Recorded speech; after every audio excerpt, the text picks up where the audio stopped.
I want to talk a little bit about non-lazy songwriting.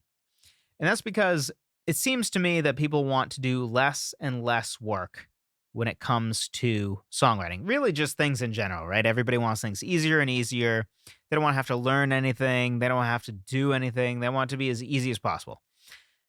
And obviously, we don't want songwriting to be artificially hard, right? If I felt like I could write a great song in 1 hour every day, that would be great. But that's not realistic, right? Does it happen sometimes? Sure. But if you wrote all your songs in an hour a day, probably 99% of them are going to be average, would be a kind word. Probably. And there's just so many signs to me that people just want to do less and less when it comes to songwriting. There's, beyond the whole, people who, oh, I want to be a songwriter, but I don't even want to like kind of start learning an instrument. And you can write songs without knowing an instrument, but it's going to help if you know at least guitar or piano. Both would be ideal. If you know those and drums and even better, right? But we're talking about even in the context of songwriting where people are like, "Oh, I don't even want to write a bridge anymore. Just verses and a chorus," which can be fine for a certain song, right? I'm not picking on that. I've done that. I've done songs that just have verses. Um, or one chord progression and loop it. Again, nothing wrong with that sometimes, right? But if all your songs are basically you come up with one chord progression, you loop it the whole time and just call it a day, I mean, we couldn't possibly make the composition of music any more simple and easy and frankly lazy, right?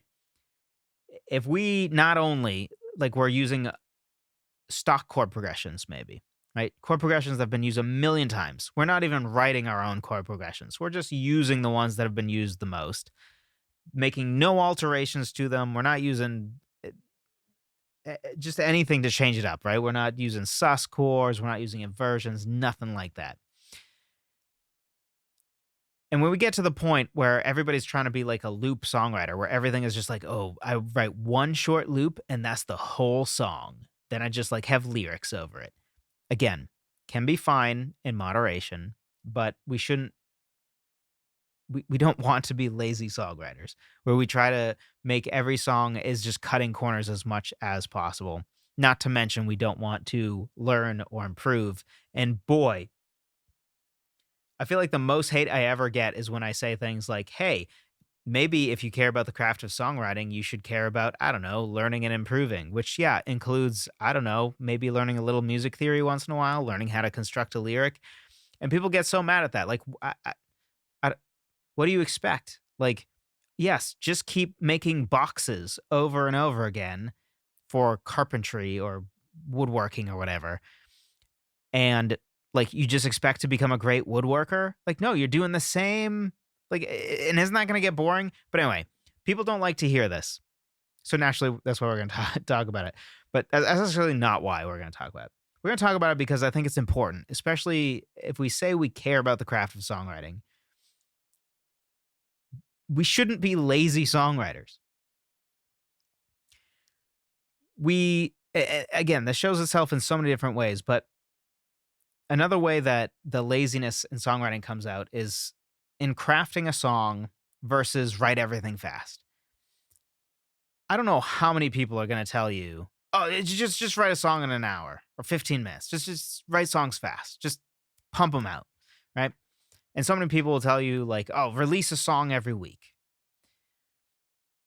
And that's just again a sign of it's lazy, right? Like really? You're only willing to I would never give more than an hour of my time to write a song.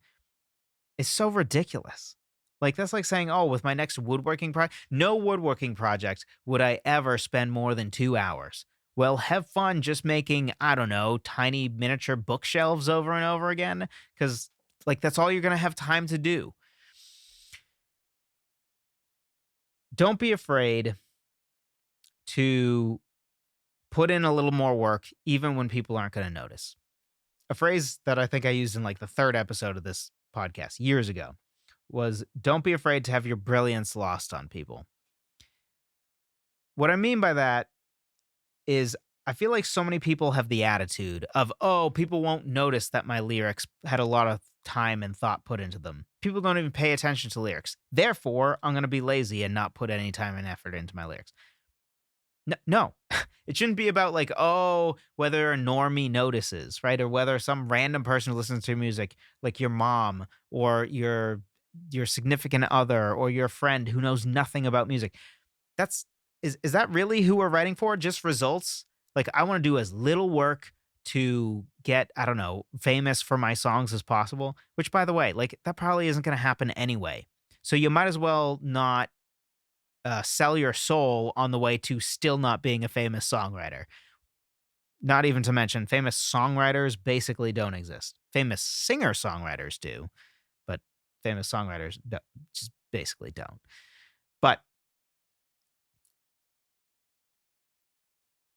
something important, I think, is to really take seriously non lazy songwriting.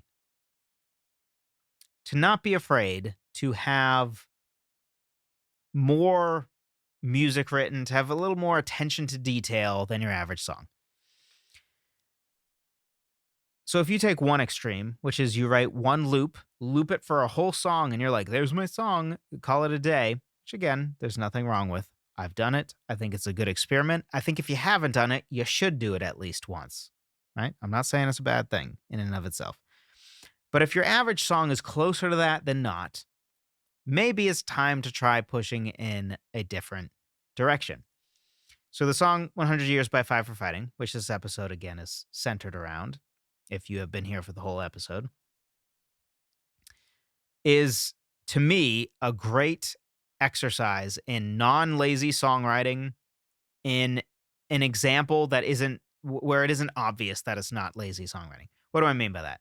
I mean, when you listen to, a 10-minute prog rock song where it changes keys and tempos 50 times and there's so many song sections you feel like you just listened to a whole cantata. Uh, Obviously, that's not lazy songwriting, right? You could accuse it of maybe other things, but it's not lazy, right? They had so many different interesting musical things all in one song. The song's 10 minutes long. It has like 7 different sections or movements even, right? We're getting into like this is more advanced than a lot of most classical music even. Nobody would accuse that of being lazy, and it's obviously not lazy. To almost a fault, I would say, where it's like, well, okay, but at some point is writing a song just to show off how good at guitar you are? I think no, but that's a discussion for another day. So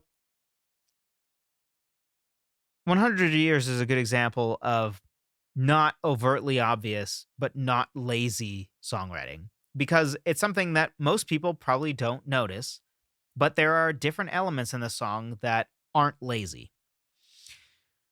One way is that the lyrics of the chorus change a lot, almost every time.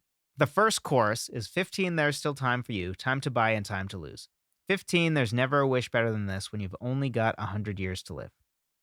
The second time the chorus comes up, it's 15, there's still time for you, time to buy and time to lose yourself within a morning star. So it actually adds a whole bunch to the second line, which is interesting. I legitimately can't even think of another song that I have seen that before. And then 15, I'm all right with you, which is different. 15, there's never a wish better than this. This is also a little bit longer of a chorus, the second one. 15, there's never a wish better than this when you've only got 100 years to live. Then we have that sort of alternate chorus. 15, there's still time for you. 22, I feel her too. 33, you're on your way. Every day's a new day. Where essentially melodically it's just the first phrase over and over and over again. So it actually changes up even the phrase pattern. Which really there isn't that much of a phrase pattern because the chorus changes slightly every single time. It has that recognizable when you've only got 100 years to live pretty much every time, except for this alternate chorus that goes right into this essentially second bridge. But and then the final chorus is 15, there's still time for you, time to buy and time to choose. Before it was lose and lose yourself within a morning star. Now it's choose. Minor alteration, but hey, 15, there's never a wish better than this when you've only got 100 years to live. So the last chorus and the first chorus are the two most similar ones. The second and third chorus have significant departures. That's not lazy songwriting because he didn't just write a chorus and say, all right, I'm done. I wrote the chorus. Again, there's nothing wrong with doing that, but this is an example of not lazy songwriting. He put enough effort that even every chorus has some alterations to it. He didn't just write a chorus and called it a day. Another thing is, one of my favorite parts of the song, actually, is the tag at the end of the first chorus, which only happens once. Only happens once. It's like 10 seconds, and we'll play it in a second. But how often do songs have a tag that happens once and only once and then just moves on? Most of the time, what you would expect to happen in most songs, whatever the riff for the verse is, would just come back right after the chorus, right? The chorus ends and then just back to the riff that underlies the verse. And then the second iteration of is when you would start singing. That's what you expect, right? That's what's normal. But instead, we get this. When you only got 100 years to live. That's not the verse part, right? And now it goes back into the verse. Only happens once. It doesn't happen ever again in the rest of the song. This, again, is not lazy songwriting. He didn't think, oh, that part's kind of cool. I need to shove it everywhere to make it worth it. He didn't just not even consider like, oh, well, after the chorus, you just go back into the verse riff. That's it. No, he came up with this.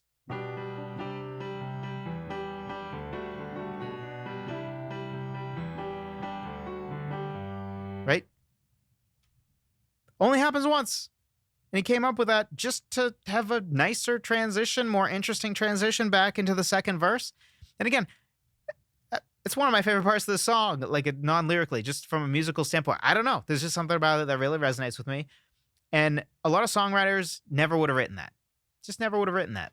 And again, our goal here is not music appreciation. I'm not telling you, oh, this is a great song, you should appreciate it. The point is, as songwriters,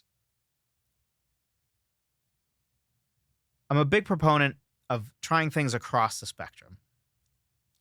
A lot of people, I think, intentionally mishear me in order to straw man what I'm saying, because they just want to be mad that basically I'm saying, hey, don't be lazy, when they are being lazy, because nobody does like to be told that, even if it's good for them. I think we all need to be told that sometimes. But there's nothing wrong with going as simple as possible with music. For instance, as an experiment, I once wrote a song where I'm like, I wonder if I can just loop these 2 chords and still write an interesting song, right? And essentially how I made the song interesting was layers, because that one simple chord progression over and over again, it's just 2 chords. It was really easy to add multiple vocal parts that could all stack together, and you could kind of build the song over time slowly, which is what I did, right? So doing things like that as an experiment to get better as a writer and stuff, I think is great. And can make great songs. So I'm not saying every song needs to have no, I'm not saying that. In fact, if you're somebody who never has tried just writing a single loop or having one chord progression for the whole song, I would encourage you to do it. It's a great exercise. It helps force you to make a song interesting with via other things, right? Like growing over time, or make the arrangement more interesting to compensate for the fact that the chord progression is interesting. There's many different things that it can teach you. It can be super effective. You can do certain things that maybe you can't do in other songs. But we shouldn't just concentrate on that end of the spectrum. And that's where I think a lot of people go wrong. They think simple all the time. Oh, simple is good. No, it's not. If simple was good, we would just say good instead of simple, right? Simple isn't good. Complex isn't good. Good can be complex. Sometimes it's simple. Sometimes it's sophisticated. Sometimes it's basic. What's right for the song is usually what's good, which is a whole other discussion. But I would challenge you, push yourself further towards not lazy songwriting. We all have that temptation towards lazy songwriting, right? That doesn't make any of us special. We all probably have it to a degree. I think many people give into it too much. So don't just press in the, ooh, simplify, simplify, simplify direction. Also push in the, you know what? I'm going to write a 10-second riff tag for a song that only happens once that most people are never going to notice, but I think it adds to the song. Or I'm going to have slight alterations to the lyrics in the chorus that make sense as I'm developing the story. Or you can go farther than what Firefighting does in this song. There are many songs, right, where the choruses completely change lyrics because the chorus is actually a part of telling the story. So that can be done as well. That's, again, an example of not lazy songwriting. And this can be taken to an extreme. For example, one of the longest it ever took me to write a song, that's not English, but it's a song called Flightless. And the reason it took so long is it has something like 3 times more lyrics than most songs have. So if you think of your average song, it's something like verse, chorus, bridge, chorus. And usually the choruses all have the same lyrics. So that's 4 different song sections worth of lyrics you had to write for that song. This song, each chorus had different lyrics as well as every verse. And it had 2 bridges and a finale. So if we add up the lyrics for this song by song section, we have verse 1, chorus 1, verse 2, chorus 2, bridge 1, bridge 2, verse 3, finale. That's 8. That's double, right? It's still a 4-minute song, right? And most people probably won't notice, won't care, but it's not about them, right? It was the best way to tell the story, and it also was partially an experiment as well. But, 4-minute song at the end of the day, and I had to write something like 2 to 3 times as many lyrics as most songs to still have a 4-minute song. So I would encourage you, have a little bit of that, right? Have a little bit of the firefighting attitude of, you know what? I'm not afraid to have a little bit of my brilliance lost on people. I'm not afraid to do something that people won't notice, won't appreciate. I'm not afraid to put a little extra work and crafting into a song and not just think of everything through the lens of, but will anybody notice? Will it help make the song more popular? Will it help me go viral on YouTube? Don't think through those lens. As an artist, we shouldn't be thinking through that lens. Are we a business first or are we an artist first? I'm very pro-business. I think business is great. But when it comes to art, man, you got to think of the art first. So my challenge to you, in the next week, figure out a way to move as far away from being a lazy songwriter as possible. Maybe your songwriting challenge for the week can be, instead of simplify, think about, hey, what's something that would make songwriting more challenging or just add more to my song, like a tag that happens once or alternate chorus lyrics or a second bridge or whatever that will move me in the opposite direction, where I'm actually getting a little more sophisticated in how I'm writing a song. Hey friend, if you found this helpful, something else you'll likely find helpful is my free 6-step lyric writing checklist. If you want to take the overwhelm and chaos out of lyric writing, and instead you want to write precise, vivid, and intentional lyrics that you're proud of, then be sure to check this out. It's at songwritertheory.com/lyric checklist.